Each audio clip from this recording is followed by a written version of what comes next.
Hi, folks. Today we're going to take a look at the statements and negation and compound statements, my open math homework. Okay. Now, as we do this, we're also going to talk a little bit about what statements are, negations, and compound statements, so we can use that information in answering the question. Okay. So, first of all, we might be interested in knowing what is a statement. Okay. And a statement is just something that is true. Okay. So when we have a more, not necessarily true, but it's like a definite thing. Okay. So it could be definite. All right. And what I mean by that is it's not really like a question. It's not really like oh, maybe this, or I hope that, but it's like, today is Monday, or tomorrow is Saturday, or it is sunny outside, but it wouldn't be like, I hope it rains tomorrow. That's not a statement. Okay. So when we're thinking about statements, one of the common things that we actually talk about is how to negate a statement. Okay.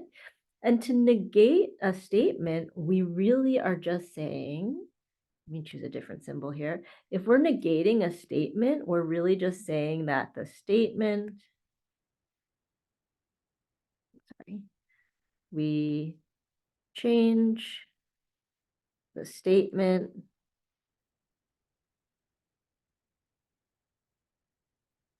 so it is not true. Okay, we change a statement so that it is not true. And so I actually want to go through some of these examples in question number 2, okay? So let's take a look at the right-hand half of the screen. Question 2 has a few different examples, but what we're trying to do is select the negation of a given statement, okay? And so let's see. In the first statement, we have some dogs do not go to heaven. What that means is this statement is saying that, like, there are some dogs who do not go to heaven. And so a negation of that would be that all dogs go, right? Because what we're saying then is that all of the dogs go to heaven. That's the opposite of saying some dogs do not go, right? And so if we click on that, we see that the negation of some dogs do not go to heaven is that all of them go to heaven. That's sort of the opposite. Okay. All right, let's take a look at the second one. Select the negation of all flowers smell nice. Well, if all flowers smell nice is not true, that means that there are some flowers that do not smell nice. Okay, that would be considered the negation of that statement. All right, let's take a look at the third one. Select the negation of no flowers smell nice. Well, if they're telling us that no flowers smell nice, right? Let's imagine you're like in an argument with someone and they're like, no flowers smell nice. The way that you tell them that they're wrong is you're like, no, actually, some flowers do smell nice, right? That's how we sort of show someone that they're wrong. Okay, let's take a look at the last one. Suppose someone says to you, no planets are habitable. And you're like, well, but some of them are, then you've proven them wrong. Okay, so that's why some planets are habitable is the negation of no planets are habitable. Okay, so it's not like we're switching all with none. Okay, we're just changing it so that there are cases where, like, oh, well, maybe this could be true though. Have you thought about this? Okay, all right. So I think question number 3, I'm not going to do it, but I think it's important to go over what some of this vocabulary is. Okay. And so one of the common things that we have in mathematics is something called a conditional statement. Okay. And a conditional statement is characterized by something that looks like this.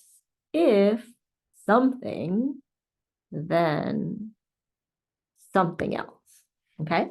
And we call this first something a hypothesis. So if we have our hypothesis, then our conclusion must happen, okay?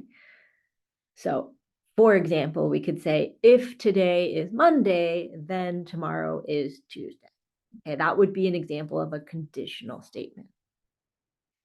All right, well, let's take a look at some of these other words here, okay? So if we have a converse statement, okay? If we have a converse statement, let's see what that means. So the converse statement is really just flipping the hypothesis and the conclusion. So it would say if something, then something else, but now we flipped it that we have the conclusion first and then the hypothesis. Okay. And if you've ever heard of the phrase, somebody put the cart before the horse, meaning they sort of like planned all these things for something that hadn't even happened yet, that's kind of what a converse statement is like. Like you've already made your conclusion, but you don't know that it's necessarily true. Okay. Now, this is a lot of writing, right? And we're going to see later on in this homework assignment that we have typical letters that we use. Okay. And so this first part is usually called P, and then the second part is usually called Q. All right. So when we write a conditional statement, we say P, if P, then Q. We use an arrow. Okay. So if we have a hypothesis, then the conclusion is true. Right. Now the converse statement would look something like this: if Q, then P. Okay. Now we have a few other variations on this. We have the contrapositive. Actually, wait, let's do the other one first. We have the inverse statement, okay? And an inverse statement means the following. It means if not our hypothesis,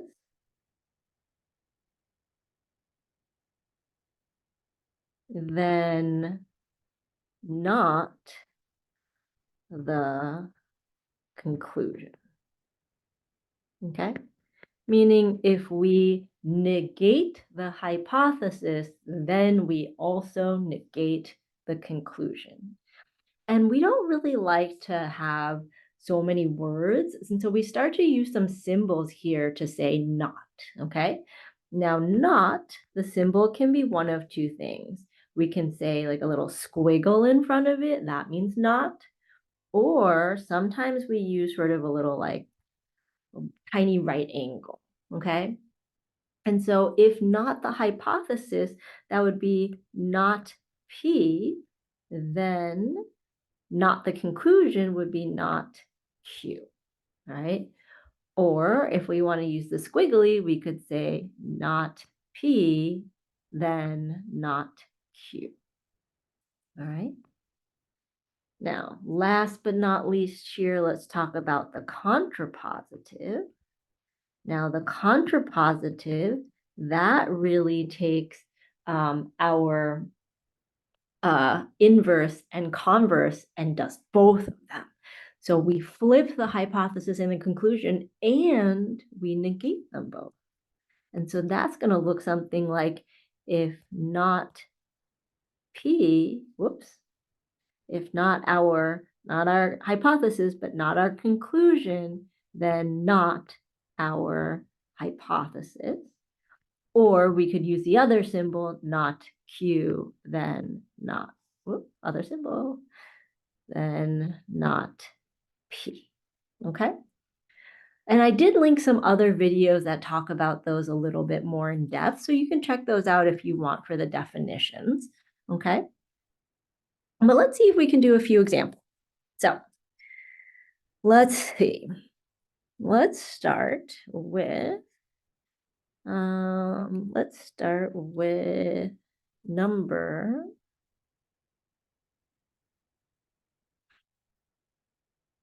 4. Okay, so number 4 says you studied is your hypothesis, and Q is you passed the course. And so to enter the statement that matches the symbolic statement P arrow Q. And so what that means is if you studied, then you passed this course. And that's what I hope for all of you, right? If you study, then you pass the course. Now, if they had asked for the converse statement, I would have had to flip the two. I would have had to say, if you pass this course, then you studied. Okay. So I hope we can kind of see how like the P and Q really just stand for certain statements. And then when we put them together, we get some sort of conditional statement. Okay. So let me change it back to what it was. If you studied, then you passed the course. And that is what we have for example 4. Okay. All right. Let's take a look at some of these other ones here. Okay. Let's take a look at maybe question number 7. So it says, let P and Q represent the statements. P means you studied and Q means you passed the course. Enter the statement below that matches the following symbolic statement. So we have squiggly P, arrow Q. And that squiggly P, the arrow means we start off with if, okay? Squiggly P means not P. So it's not that you studied, you actually did not study, okay? So if you did not study, then what does Q say? You passed the course? You passed the course, right? So if you did not study, then you passed the course. I think that might not be true for most of us in here, and that's okay, all right? But I think it's just sort of is showing us sort of the different symbols here, okay? All right, so let's take a look at question number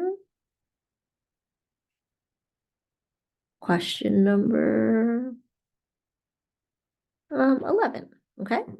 So select the negation for each of the following statements. I am taking trigonometry, or I am taking pre-calculus. Okay. So when we look at the or, that's sort of a new word for us. Okay. So in all the symbols we have one symbol for or, and it looks kind of like a V. Okay. So if we want to say something or something else, like using symbols, we might say P or Q. Right. But if we wanted to say something and something else, we actually look like an A without that line in it, or it kind of looks like an upside down V. And we would say that this is P and Q, right? So let's take a look at this one. It says the negation of this statement. And so we can even say over here that taking trigonometry is P and taking pre-calculus is Q. So really the statement is P or Q, all right?